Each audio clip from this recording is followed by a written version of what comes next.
You know, Avi, there's a handful of environmental activists over there, and over there is the office of BlackRock, one of the largest investment funds in the world, what, 10 or 20 trillion dollars in assets under management. They are just as extreme in their environmental and climate action as these folks here. I don't even understand how they could be protesting when the World Economic Forum grand poobahs are just as committed to socialism, cultural Marxism, environmental extremism, depopulation as they are. I don't know who they're protesting against, because the World Economic Forum is these same guys, just with a little more money. What is funny, when I did speak to them, their problem that they explained to me exactly what you're talking about. Their problem is that they say that WEF is like, his wording was,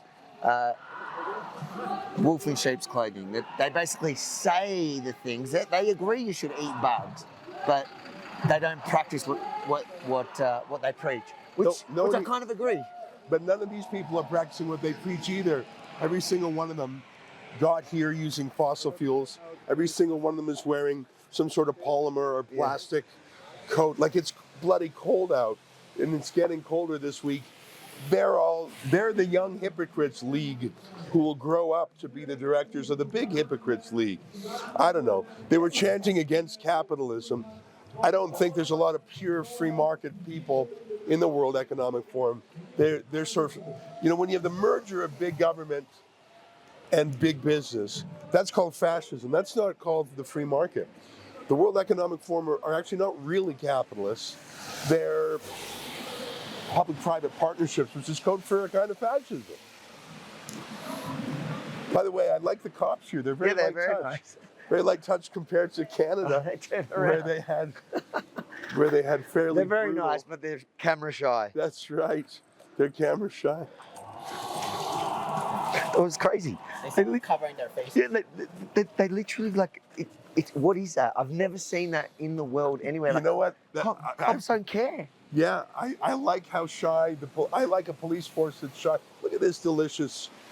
You know you're in Central Europe when you've got delicious meat and cheese like this, eh? Well, maybe those World Economic Forum guys know what they're doing, having their getaway. Do you speak English? No. Do you sell bugs? No. No, insecting. No. Insect. Only beef and meat. cheese. It's meat. It's good. Meat and cheese. Well, we'll have to come back here later. It looks good. Great. Look at the olives. Looks great. Thank you. I promise you one thing. You won't find bugs here. Oh, that's right. No. Switzerland's interesting. You got one part German, one part French, one part Italian. You get, look at this. This looks like someone important. You got an escort. An escort. I wonder who that is. I wonder if that's VIP shuttle, the Audi VIP shuttle, and the Gelandwagen. Yeah. And there was a black Mercedes. Maybe that's the BlackRock vehicle. Yeah, probably. Maybe that's Larry Fink, the CEO of BlackRock. He's got his little entourage. I don't know why you would need that here in Davos. It looks like there's some more. I think those are cop cars, right? Either that or taxis, I can't tell. No, that's police. Polizei. And another Mercedes. I think these are the BlackRock boys coming through. BlackRock boys coming through with their escort. Who do they need the police to protect them from? Exactly. It's insane, because you walk down here, they're shocked when they're confronted by journalists. Like, who are the police protecting them from? Yeah.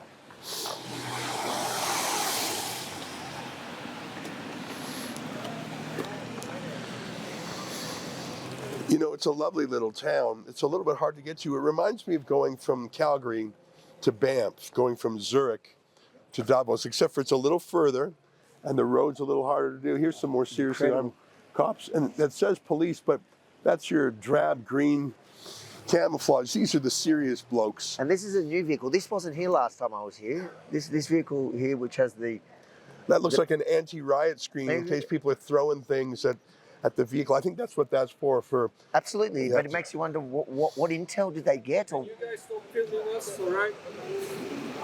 Can I ask why? Yeah, Why's ask that? why. It's part of the news, isn't it? Yes, it is. Yeah. But we don't like our faces in the news all over the world. Okay. Okay.